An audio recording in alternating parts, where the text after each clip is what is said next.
আসসালামু আলাইকুম। কেমন আছেন সবাই? আশা করি যে যেখানেই আছেন আল্লাহর রহমতে ভালো আছেন। আমিও আলহামদুলিল্লাহ ভালো আছি।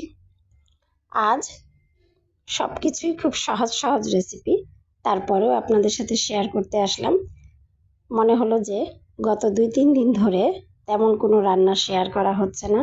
আমি একটু ব্যস্তও আছি, তাই রান্না শেয়ার করার সময় পাচ্ছি না। যেহেতু আমার ননদ একটু অসুস্থ, ওনাকে একটু সময় দিই, ওনার বাসায় যাই। দেখা যায় নিজের সংসারের কাজ করে অন্য কোথাও গেলে সময়টা ঠিক বের করতে পারি না। যাই হোক, কথা বলতে বলতে আমার বেগুন টমেটো ভর্তা হয়ে গেল।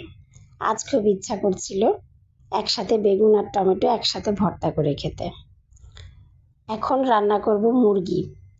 মুরগিতে কেউ পাঁচফোড়ন দেন কিনা আমি জানি না, তবে এটা জামালপুরের রান্না। ফোড়নে জামালপুরের মানুষরা মুরগিতে পাঁচফোড়ন দিয়ে থাকে।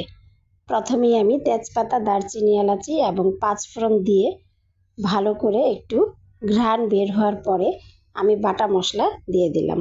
আজ কোনো কুচি পেঁয়াজ দিইনি, বাটা পেঁয়াজ, আদা, রসুন দিয়ে একটু ভাজা ভাজা করে এবার অল্প একটু পানি দিয়ে গুঁড়া মশলা দিয়ে দিচ্ছি।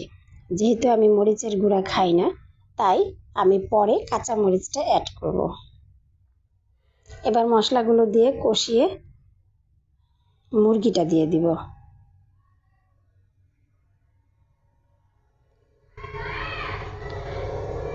অনেকে মুরগির পা খায়, অনেকে মুরগির পা পছন্দ করে না।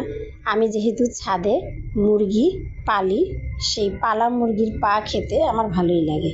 এটা আমি আরও একদিন শেয়ার করেছিলাম।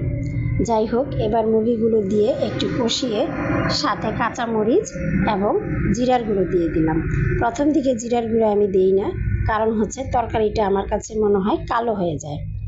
এরপর যখন মুরগিটা কষাতে কষাতে একটু সিদ্ধ হয়ে আসলো, দিয়ে দিলাম কয়েক টুকরো আলু। এই তো আমার রান্না ডান। সবার শেষে আমি গরম মশলা দিয়ে শেষ করে ফেললাম রান্নাটা। ধন্যবাদ।